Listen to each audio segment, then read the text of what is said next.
Olá, bem-vindos ao canal Matemática e Aviões, e desta vez faremos mais uma questão de Química da prova objetiva do ano de 2011 com ingresso em 2012. Muito bem, antes de tudo peço para que os senhores se inscrevam no canal, deixem um like, compartilhem esse vídeo e façam sugestões aí nos comentários para problemas futuros. Vamos agora fazer a leitura do enunciado. Um volume V1 de oxigênio e um volume V2 de ácido sulfídrico, ambos nas mesmas condições de temperatura e pressão. Isso aí está sublinhado, não é à toa, porque essa é a informação central da nossa solução. São misturados. Promovendo-se a reação completa, verifica-se que os produtos da reação, quando colocados nas condições iniciais de pressão e temperatura, ocupam um volume de 10 litros. Considere que a água formada encontra-se no estado líquido e que as solubilidades dos gases em água são desprezíveis. Sabendo-se que havia oxigênio em excesso na reação e que V1 mais V2 é igual a 24 litros, verifica-se que o valor de V2, que é o volume de ácido sulfídrico, aí nós temos as 5 alternativas. Para solucionarmos esse conceito importante, façamos a leitura novamente dessa passagem. Ambos nas mesmas condições de temperatura e pressão. Da equação de Clapeyron, PV igual a nRT, dado que os gases estarão na mesma condição de temperatura e pressão, esse quociente RT sobre P será constante. Daí vemos que o número de mols e o volume vão se comportar com grandezas diretamente proporcionais. Daí a propriedade estequiométrica do número de mols na nossa reação se estende aos volumes. Então, como primeiro passo da nossa solução, vamos apresentar a reação química.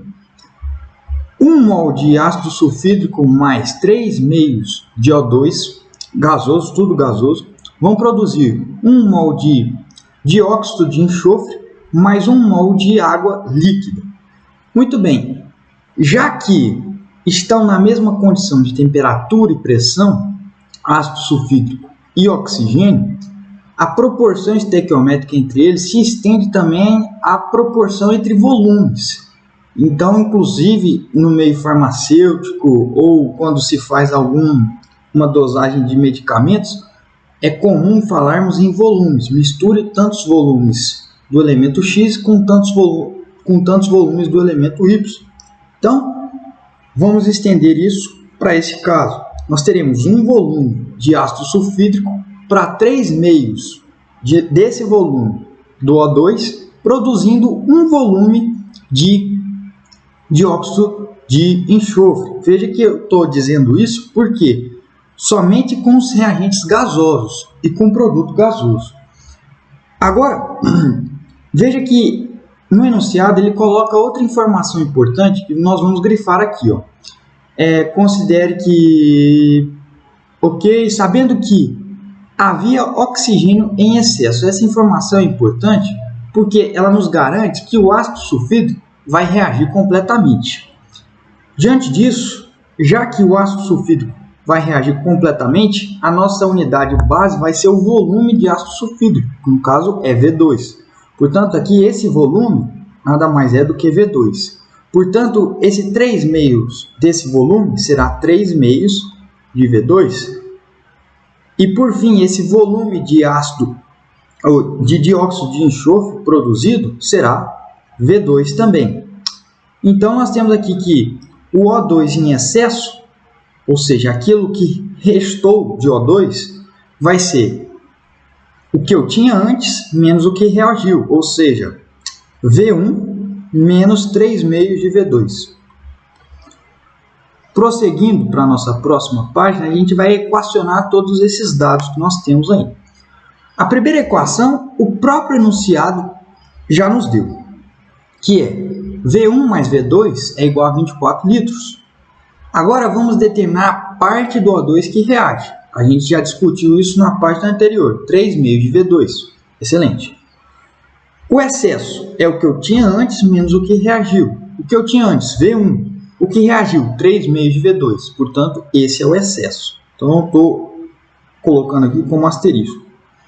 A nossa equação 2 vai ser a equação final. Veja lá no enunciado que ele fala que, colocado o produto nas mesmas condições de temperatura e pressão iniciais, num balão, nós teremos que o volume ocupado será de 10 litros. Volume ocupado por esses gases produzidos, né? Então, a nossa equação vai computar o quê? O volume de SO2 produzido, que aqui está assinalado, que é V2, no slide anterior a gente viu, e o excesso de oxigênio. Isso tem que dar 10 litros. Realizando as contas, veja, V2 mais V1 menos 3 meios de V2 é igual a 10 litros.